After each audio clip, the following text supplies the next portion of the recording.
દિવસને વ્યાસ પૂર્ણિમા તરીકે પણ ઓળખવામાં આવે છે. આ દિવસે ભગવાન વેદવ્યાસજીનો જન્મ થયો હતો. આજ રોજ ગીતા વિદ્યાલયમાં આપણે ગુરુ પૂર્ણિમાનો ઉત્સવ ઉજવવા જઈ રહ્યા છીએ.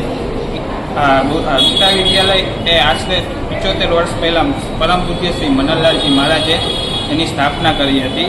શરૂઆતમાં 75 વર્ષમાં નાનાથી માંડીને અત્યારે તે વ્રતવૃક્ષ તરફ ઊભું થઈ રહ્યું છે.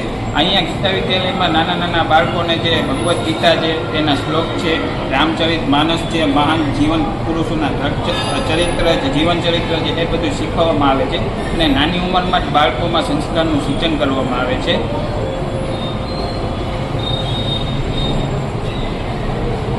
ગીતા વિદ્યાલય સોમથી શનિ આપણે સાંજે 5:30 થી 7:30 દરમિયાન વર્ગ ચાલુ હોય છે અને રવિવારે સવારે 9:30 થી 10:30 એમ 1 કલાકનો વર્ગ ચાલુ હોય છે.